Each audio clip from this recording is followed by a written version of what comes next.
Nandyal టెక్కే market యార్డులో నిర్వహించిన రెండేళ్ల నమ్మకం అభివృద్ధి సంక్షేమం కార్యక్రమంలో నంద్యాల ఎంపీ బైరెడ్డి శబరి పాల్గొన్నారు. ఈ సందర్భంగా మాట్లాడుతూ సీఎం చంద్రబాబు నాయుడు నాయకత్వంలో రాష్ట్రంలోని అన్ని ప్రాంతాల సమాన అభివృద్ధి కూటమి ప్రభుత్వ లక్ష్యమని తెలిపారు. అమరావతికి చట్టబద్ధత కల్పించడం, రైతులకు భరోసా కల్పించడం కూటమి ప్రభుత్వ విజయాలని పేర్కొన్నారు. రాష్ట్ర అభివృద్ధికి ప్రభుత్వం కట్టుబడి పనిచేస్తుందని ఆమె అన్నారు. అలాంటి జనసేన నాయకులకు ఈ కార్యక్రమానికి వచ్చేసిన ప్రతి ఒక్కరికి పేరు పేరున నమస్కారాలు తెలియజేసుకుంటూ 2 సంవత్సరాలైంది. ఈ 2 సంవత్సరాల క్రితం ప్రజలు ఎలాంటి తీర్పు ఇచ్చారు? మనకు అభివృద్ధి కావాలి, లేదంటే ఉద్యోగాలు కావాలి, మన భవిష్యత్తు బాగుండాలి అని ఒక తీర్పు ఇచ్చారు. 175 సీట్లలో 164 ఎమ్మెల్యే స్థానాలు కల్పించారు కూటమికి. అట్లాగే 25 స్థానాల్లో 21 స్థానాలు ఎంపీ స్థానాలు కల్పించారు.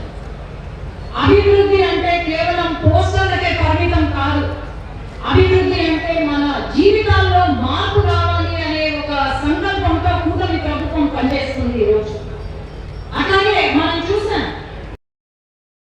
హయాంలో పెట్టుబడిదారులు ఎలా పారిపోయారో చూసి, అట్లే ఈ 2 సంవత్సరాలు మాత్రం పెట్టుబడిదారులు ఎలా వెతుక్కుంటూ మన రాష్ట్రానికి వస్తున్నారో గమనిస్తున్నాం. ఈరోజు అభివృద్ధి అంటే కేవలం ఒక ప్రాంతానికే కాదు, 3 ప్రాంతాలకు, అక్కడ ఉత్తరాంధ్ర, కోస్తా, రాయలసీమ కూడా వికేంద్రీకరణ చేస్తూ సమానంగా అభివృద్ధి చేయాలనే ఒక సంకల్పంతో ముందుకు వెళ్తుంది. అటు ఉత్తరాంధ్ర విశాఖపట్నం ఐటీ హబ్ అయితేనేమి, అట్లాగే అమరావతి కోటంలోనే అయితేనేమి, రాయలసీమ ఒక horticulture hub, electronic hub, green energy hub అయితేనేమి, రాయలసీమ ఒక రత్నాలసీమగా, రాయలసీమలో ఉండే వాళ్ళందరూ కూడా రాయల్గా బతికేలాగా మన ముఖ్యమంత్రి గారు అలాగే కూటమి ప్రభుత్వం ముందడుగు చేస్తుంది. మనం గమనించాం, అమరావతి ఒక రాజధాని 5 సంవత్సరాల కాలంలో రాజధాని లేని రాష్ట్రంగా బతికేది. ప్రతి ఒక్క రాష్ట్రం కూడా మన వైపు చూసి నవ్వారు. అలాగే అక్కడ త్యాగం చేసిన మహిళలు ఎవరైతే ఉన్నారో ఆ మహిళల పట్ల వైసీపీ ప్రభుత్వం ఎలా ప్రవర్తించారో చూశారు. ఒక 8 నెలల గర్భవతిని ఆమెను అడుగులైన కంటే అమర్చన అక్కడే అయ్యింది. అవన్నీ కూడా వైసీపీ ప్రభుత్వం ఎలా చేశారు అనేది మనం అందరం గమనించారు. అలాంటిది 2 సంవత్సరాలు పూర్తి కాకముందే అమరావతికి చట్టబద్ధత ఇచ్చి ఈరోజు అమరావతి అని మన రాజధాని కాలం ఎగరేసేలాగా చెప్పే పరిస్థితికి వచ్చింది. ఈరోజు కేంద్ర ప్రభుత్వ సహకారంతో రైల్వే శాఖని దాదాపు 1,00,000 కోట్లతో రైల్వే ప్రాజెక్టులు ప్రారంభించింది. అట్లాగే రహదారులు 2,500 కోట్లతో రహదారులు నిర్వహిస్తున్నారు. బుల్లెట్ ట్రైన్ ఎక్కడైతే అమరావతి నుండి హైదరాబాద్ కి 6 గంటలు పడుతుందో కేవలం 60 నిమిషాల్లో వచ్చేలాగా బుల్లెట్ ట్రైన్లను చేస్తున్నాం. ఇలాంటివి ఎన్నో అభివృద్ధి పనులు చేస్తుంది. అట్లాగే రైతన్న, మన ఎన్టీ రామారావు గారు రైతన్నకి ఇచ్చే గౌరవం ఆయన సంస్కారంగా భావించారు. అట్లాగే రైతన్న గుండె చెప్పులు వినేలాగా మన ముఖ్యమంత్రి గారు నారా చంద్రబాబు నాయుడు గారు బాధ్యత తీసుకున్నారు.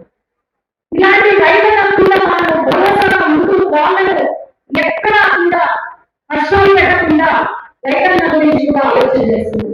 సాగునీరు, త్రాగునీరు అందిస్తున్నాం. ఎండాకాలం అయినా కూడా మనకు ఎక్కడా ఇబ్బంది లేకుండా కరెక్ట్ గా వాళ్ళు పనిచేశారు. కాబట్టి ఈరోజు ఎవరు కష్టపడలేదు.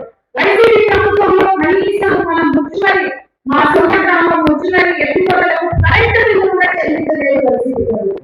అలాంటి వైసీపీ వాళ్ళు ఈ రోజు మొన్న ఏదో 10 వేల గుంటంట 2 సంవత్సరాల 2 కోట్లు, ప్రతి జిల్లాలో 2 సంవత్సరాల 2 కోట్లు అని ఒక కార్యక్రమం చేస్తున్నారు.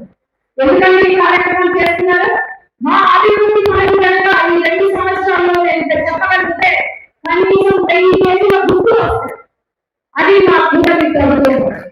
అట్లాగే మహిళలకు ప్రాధాన్యత ఇస్తూ మొన్న చూశారు, మహిళా బిల్లుని ప్రవేశపెట్టాలని కేంద్రంలో ఆలోచన చేస్తే వైసీపీ ప్రభుత్వం ఏం చేసింది?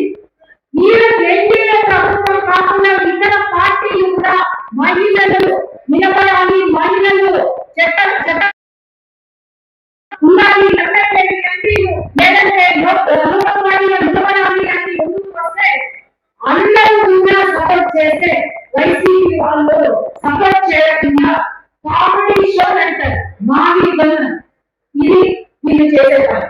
అట్లాగే మహిళల పైన మాట్లాడుతున్నారు. అమ్మ చెప్పినట్టు, చరితమ్మ చెప్పినట్టు నేను అనితమ్మ గారి పైన మాట్లాడారు. అదే ఒట్టు కాటుకాలే నేను ఒకటే కోరది. ఆనాడు ఎలాగైతే వైసీపీ వాళ్ళు మనల్ని మోసం చేశారు, ఆనాడు బిఎస్సీ అంటే జాబ్ క్యాలెండర్ కూడా ఒక జాబ్ క్యాలెండర్ కూడా ఇవ్వలేదు. ఆనాడు చాలా మంది నిపుణులు బాధపడుతున్నారు. జాబ్ క్యాలెండర్ ప్రవేశపెట్టమని అక్కడ కలెక్టర్ ఆఫీస్ లో నేను మా వాళ్ళతో ధర్నా చేస్తే లోపల పెట్టి మహిళా పోలీసులతో కొట్టించి ఉప్పు పట్టణాల్లో కొట్టించి చేసిన రోజులు నేను మర్చిపోను. ఈ రోజు నిర్దేశంలో వచ్చిన తర్వాత డిఎస్సీ అనేది లేకపోతే జాబులు 24 లక్షల జాబులు కల్పిస్తామనే దృఢ సంకల్పంతో లోకేష్ ముందుకు వెళ్తుంది. అట్లాగే ఒకటే కోరేది ఏంటంటే మన కోసం కాదు, లేకపోతే మన వ్యక్తిగత అడ్వాంటేజెస్ కోసం కాదు, మన పని చేయాల్సింది మన అధినాయకుడి కోసం. నారా చంద్రబాబు నాయుడు గారు అయితేనేమి, నరేంద్ర మోడీ గారు అయితేనేమి, లేకపోతే పవన్ కళ్యాణ్ గారు అయితేనేమి, వారి కోసం మనం ఈ రోజు పని చేయాలి. ముఖ్యంగా మన మండలంలో తరతరాలు మళ్ళీ తెలుగుదేశం జెండా ఎగరాలని కోరుకుంటూ అందరికీ కూడా ధన్యవాదాలు. జై తెలుగుదేశం, జై జనసేన, జై